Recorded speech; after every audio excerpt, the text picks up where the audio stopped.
আলোতে থেকে থেকে এতটাই অভ্যস্ত আমরা, অন্ধকার দেখলে ভয় পেয়ে যাই। ঠিক তেমনি আমাদের জীবনে হুটহাট দুঃখ নেমে আসলে আমরা ভেঙে পড়ি। আসলে সুখ এবং দুঃখ, আলো এবং অন্ধকার, এরা কিন্তু একে অপরের সাথে ওতপ্রোতভাবে জড়িত। এই যে দেখতে পাচ্ছেন অন্ধকারে রান্না করছি, আসলে এটা বৃষ্টির কারণে এরকম হয়েছে। আর হুট করে কারেন্ট চলে গিয়েছিল। বাইরে প্রচন্ড বৃষ্টি হচ্ছিল। গতকাল দুপুরে রান্না এটা। আমি ধুন্দুল দিয়ে চিংড়ি মাছ কচুমুখী রান্না করছি। এই তরকারিটার রংটা যেমন দেখতে বেশ সুন্দর, খেতেও কিন্তু বেশ সুস্বাদু। তো এটা দুপুরে রান্না করছি। এখানে পেঁপে দিয়ে একটু ডাল রান্না করব, এটা আরো ঘন হবে। আর একটু মাছও ভেজে নিয়েছিলাম আমি। এই যে দেখতে পাচ্ছেন মাছগুলো ভেজে নিচ্ছি। এটা দুপুরের খাবার।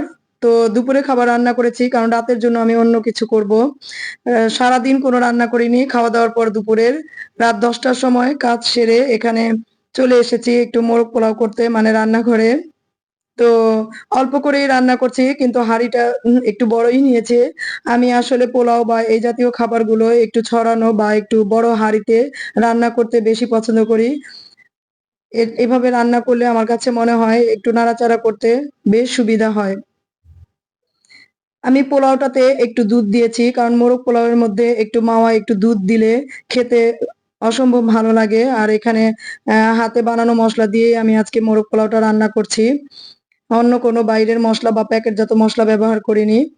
আমার রান্নাটা অলমোস্ট শেষ হয়ে আসছে। তো শেষ পর্যায়ে আমি পোলাওটার উপরে একটু কেওড়া জল আর পেঁয়াজের বেরেস্তা, যেটা আগেই করে রেখেছিলাম, সেটা এখানে ছড়িয়ে ছিটিয়ে দিব।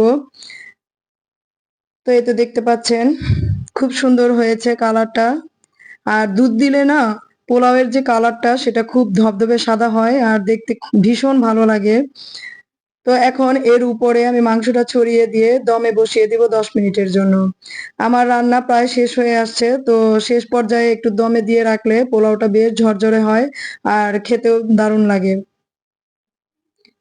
আসলে আমাদের কখনো ভালো, কখনো মন্দ, কখনো বেশি, কখনো কম, এই খাবার দিয়েই চলে। দেখা যায় কখনো সবজি রান্না করছি, ডাল রান্না করছি, আবার কখনো ভর্তা ভাত, কখনো দামি বা শাহী খাবারগুলো।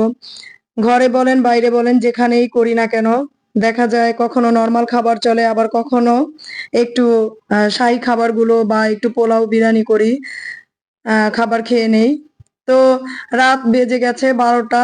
আমি তাড়াতাড়ি করে খাবারটা সার্ভ করে নিয়েছিলাম। আমার খাবারটা অলমোস্ট হয়ে গিয়েছিল। এখানে সবাই খাওয়ার জন্য রেডি।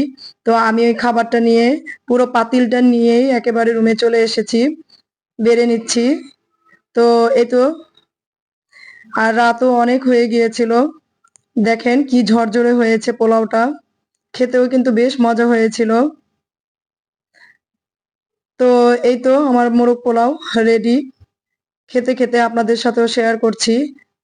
আসসালামু আলাইকুম। দেশ ও দেশের বাইরে যে যেখান থেকে আমার আজকের এই ভিডিওটি দেখছেন, আশা করছি সবাই অনেক ভালো আছেন, সুস্থ আছেন। আল্লাহর অশেষ রহমত এবং আপনাদের দোয়ায় আমরাও ভালো আছি। আমার আজকের এই ভিডিওটি যদি ভালো লেগে থাকে অবশ্যই লাইক শেয়ার করে পাশে থাকবেন।